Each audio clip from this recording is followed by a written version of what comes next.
Hello and welcome to Hello Word. I am Alex, your enthusiastic host for this language journey. I am thrilled that you are joining me today because we are exploring a set of very important English nouns that revolve around family. Our families shape our daily lives, and having the right words to talk about them in English makes connecting with others easier and more meaningful.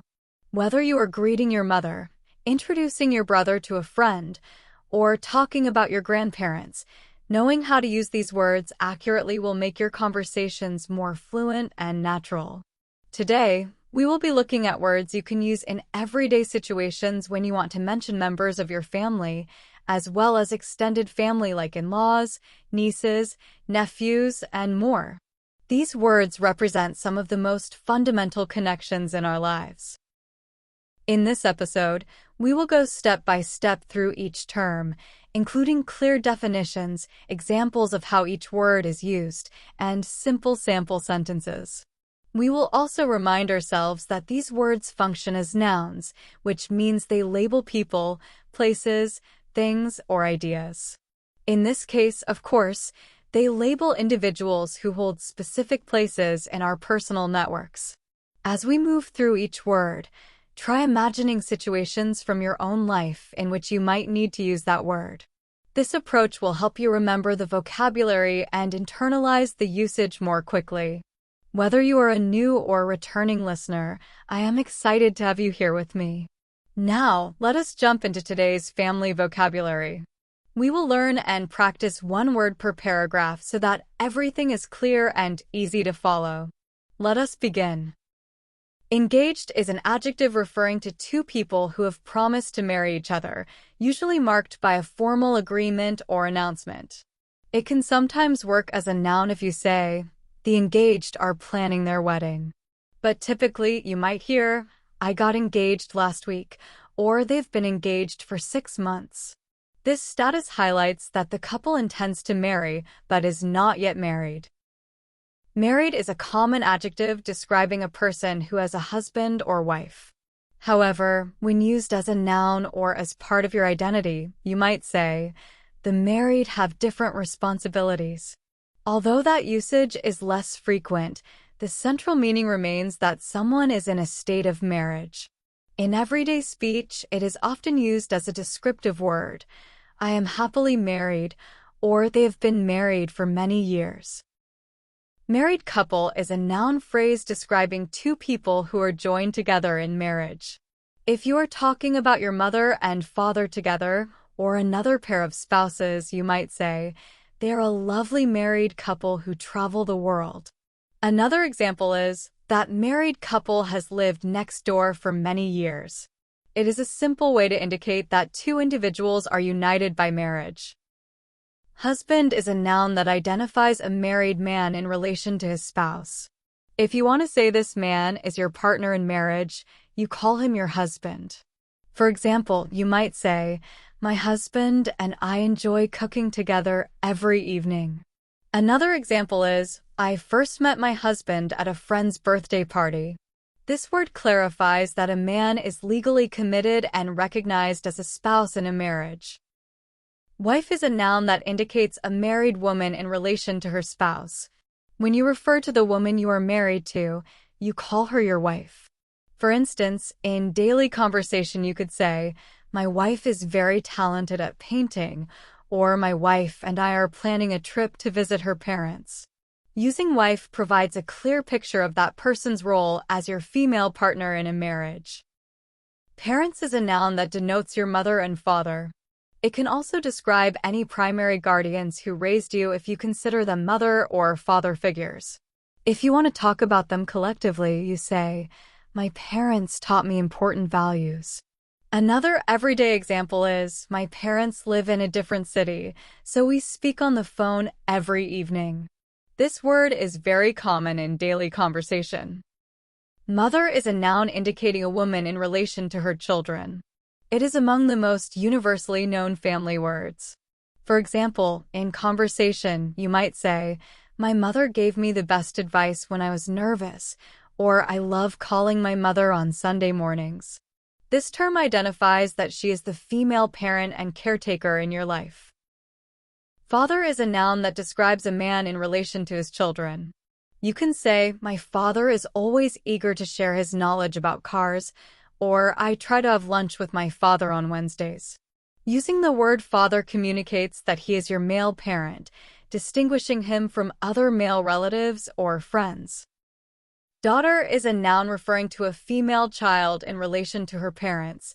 Anytime you speak about your female child, you use the word daughter.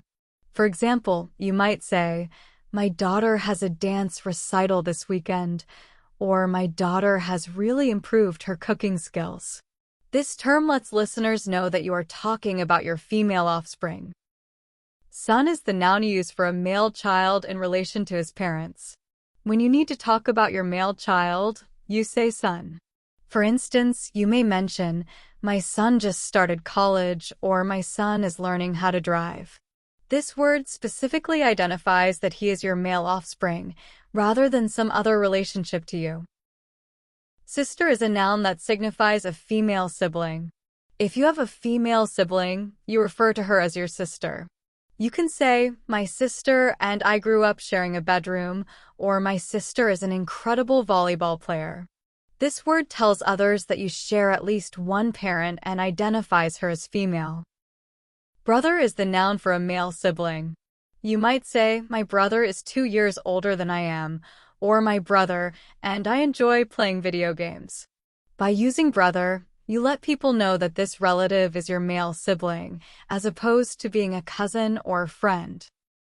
Relative is a noun that broadly describes any person connected to you by blood or marriage. If you are not sure of the specific relationship, or if you are speaking generally, you might say, I have a large family, and nearly every relative comes to our reunions. Another example is, I am visiting relatives in another state this weekend. It means they are part of your extended family. Related is an adjective meaning connected by blood, marriage, or a common association. It can be used in sentences like, we are not related, but we have known each other for a long time. Or you can say, are we related in some way? This word helps confirm whether or not there is a familial link or a shared heritage among people. Aunt is a noun that indicates a woman who is the sister of one of your parents or the wife of your uncle. In everyday speech, you might mention, my aunt always sends me a birthday card, or I visited my aunt over the summer break. By saying aunt, you let the listener know that this person is closely related to you as a sister of your parent or through marriage to your parent's brother. Uncle is a noun for a man who is the brother of one of your parents or the husband of your aunt.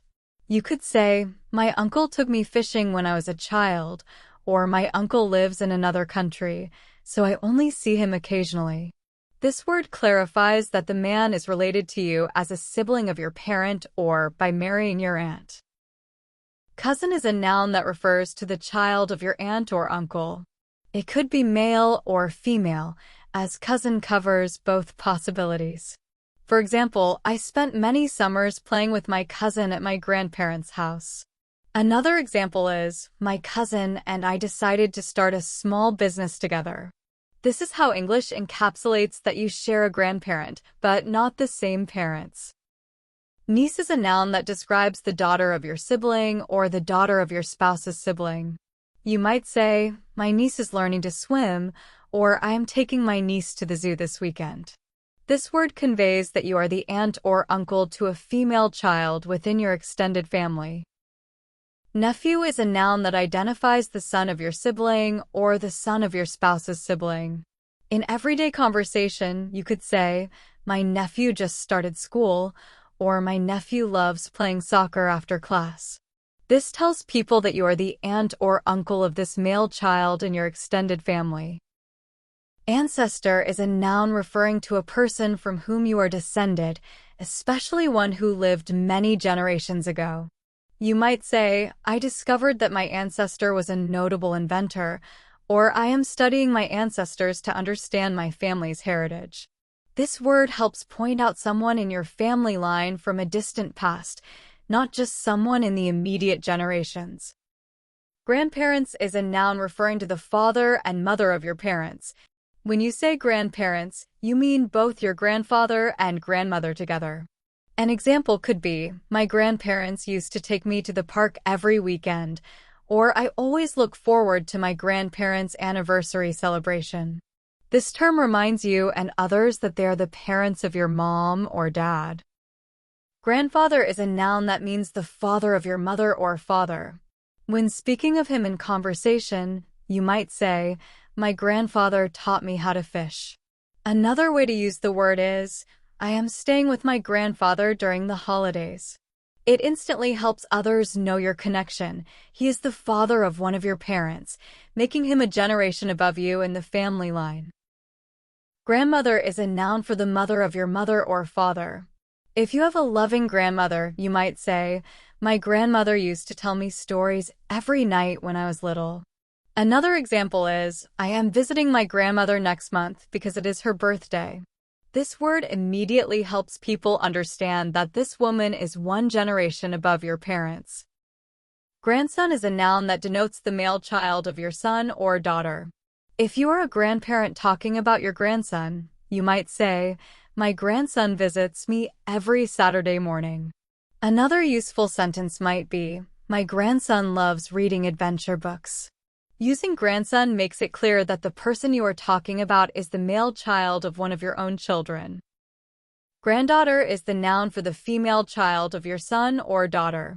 When you refer to that family member, you might say, my granddaughter brought me flowers today. In another example, you can express, my granddaughter is learning how to play the piano. By using granddaughter, you show that this young girl or woman is your child's daughter, placing her a generation below you in the family tree. Mother-in-law is a noun that indicates the mother of your spouse. This is the woman who gave birth to or raised your husband or wife. She becomes your mother-in-law the moment you marry into her family. In conversation, you might say, my mother-in-law is an excellent cook. Another example is, I invited my mother-in-law to join our family vacation this summer. This word helps you be specific when you talk about your spouse's mother. Father-in-law is a noun that describes the father of your spouse. In everyday English, you might hear someone say, my father-in-law is visiting us for dinner. The meaning is straightforward. It refers to the father of the person you are married to. For example, if you are talking about plans for the weekend, you could say, I am going to watch a football game with my father-in-law. By using this term, you specify exactly how this man is related to you rather than just calling him a father figure in general. Son-in-law is a noun that describes the man who is married to your daughter. The phrase son-in-law reveals that he is not your biological son, but has entered your family through marriage. You might say, my son-in-law is really great with the grandchildren. Another everyday use is, my son-in-law helped me set up the new television yesterday. This label helps differentiate between your own son and your daughter's husband. Sister-in-law is a noun that refers to the sister of your spouse or the wife of your sibling. The exact relationship can vary depending on who is married to whom, but sister-in-law always denotes that a woman is connected to you through marriage rather than by blood. You might say, my sister-in-law loves to go hiking with me on weekends. Another example might be, I am excited to see my sister-in-law at the family reunion. This term highlights the bond between you and a woman who shares the same family by marriage. Brother-in-law is a noun used to describe the brother of your spouse or the husband of your sibling. It can also sometimes describe the husband of your spouse's sibling, depending on family structure. Typically, you would say something like, my brother-in-law is teaching me to play the guitar. You could also use it to say, my brother-in-law works in a different city, so we rarely see him. The core idea is that this man has become part of your family through marriage. Single is a noun or adjective, but here we use it as an adjective to describe a person who is not married and not in a committed romantic relationship. If you say, I have been single for a few years, people will understand that you do not have a spouse or partner. Another example is, my friend is happy being single while focusing on their career. It is the opposite of being in a union like marriage. Divorced is an adjective that can sometimes function similarly to a noun describing people who have ended their marriage. In most daily usage, people say, "I am divorced," or "they got divorced last year." This tells others that the legal marriage has been dissolved. For clarity, you could also say, "My divorced neighbor is focusing on a new chapter in life." The key idea is that there was a marriage, and now it has come to an end. Widowed is an adjective and status for someone whose spouse has died, indicating that person lost their life partner. Sometimes people will say, "I have been widowed for 5 years," or "she is widowed and lives alone." In everyday conversation, you might use the longer expression, "My aunt is widowed," so she often spends time with her children. This word clarifies the person's marital history and present situation. Now that we have carefully walked through all these family nouns, you will be able to use them to describe your relationships accurately in English. Whether you are introducing your aunt at a party, talking about your grandparents' habits, or explaining that your brother-in-law is someone you have known for years, you will have the right words ready at your disposal. By using father-in-law, mother-in-law, nephew, niece, and all the other terms we have practiced, you make your stories and conversations more precise and interesting. Thank you so much for tuning into Hello Word. I truly appreciate your time and enthusiasm. If you enjoyed this episode and would like to help others discover this podcast, please subscribe to Hello Word and leave a review. Your feedback and ratings go a long way toward making this show visible to more language learners. Together, we can build a supportive community of people who share a passion for English learning and growth. By subscribing and sharing your thoughts, you are encouraging other listeners to join us, and you are also helping me create episodes that address your language needs. Your support means so much to me, and I look forward to reading your reviews. Until next time, keep practicing your new vocabulary, and remember that learning a language is a wonderful adventure. I am Alex, wishing you success in all your English conversations. Take care, and I will talk to you again soon here on Hello Word.